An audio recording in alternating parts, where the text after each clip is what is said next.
Moscow ने Iran में doomsday plane भेज दिया है। यह बेहद खतरनाक प्लेन माना जाता है। इसे कयामत का विमान भी कहा जाता है।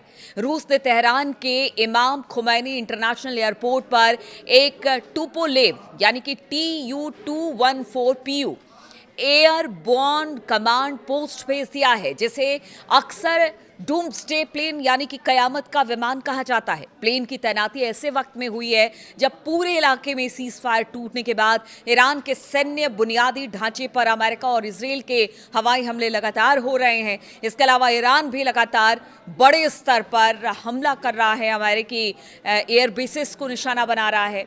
बड़े स्तर पर modified Tupolev TU-214 Russia special flight squadron द्वारा ऑपरेट किया जाता है और इसमें एडवांस सुरक्षित कम्युनिकेशन और कमांड सिस्टम लगे होते हैं। ये प्लेन सीनियर अधिकारियों को बहुत ज्यादा खतरे वाली स्थिति में भी हवा से ही सरकारी कामकाज और सैन्य अभियानों में तालमेल बिठाने में मदद करता है। और ऐसे में जब ईरान की स्थिति लगातार वहां पर हमले हो रहे हैं तो कहा यह जा सकता है कि ऐसी स्थिति में ये डूम्सडे जो विमान है वो काफी ज्यादा मददगार होने वाला है। इसके आने को लेकर मॉस्को और तेहरान के बीच हाई लेवल क्राइसिस डिप्लोमेसी और मजबूत होती है। रणनीतिक सहयोग के संकेत के तौर पर भी इसे देखा जा रहा है। देखिए, 13 तारीख को बताया जा रहा है कि ये एयरपोर्ट पर उतरा है डूम्सडे विमान जो है रूस का, और अब जाकर ये खबर सामने आई है। हालांकि देखिए, इसमें कहा यह जा रहा है कि अब आगे की स्ट्रेटेजी क्या है रूस और ईरान की नहीं पता, लेकिन अगर ये विमान उतर रहा है अगर ईरान पर, ईरान की धरती पर, तो फिर जानकारों का कहना है कि भले ही इस कदम का मतलब ये नहीं है कि रूसी सैनिक लड़ाई में शामिल हो रहे हैं, लेकिन ये वॉशिंगटन के लिए ताकत का एक बड़ा संकेत माना जा रहा है।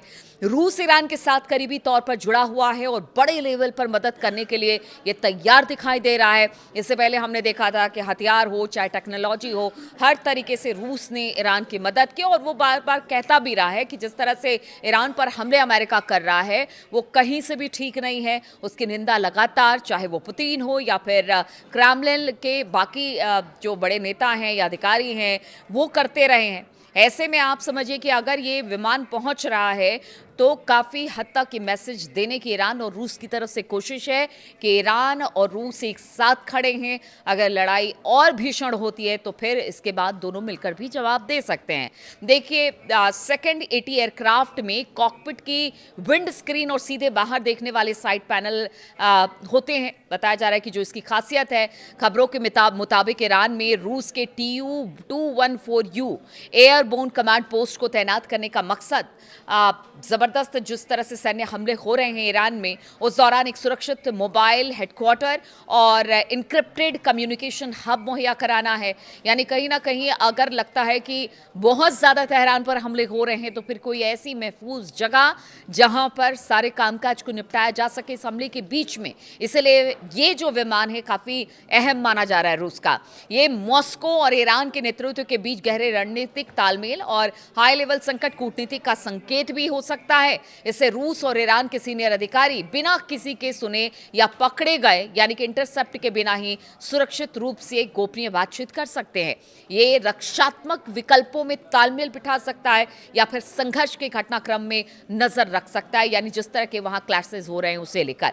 यह मॉस्को के समर्थन का एक स्पष्ट प्रदर्शन है कि वो ईरान के साथ है, और इसके साथ ही क्षेत्र में हाई लेवल भागीदारी को भी दिखाता है कि अगर दुश्मन कोई भी हो, लेकिन अगर एक दोस्त है वो दोस्त के साथ खड़ा है।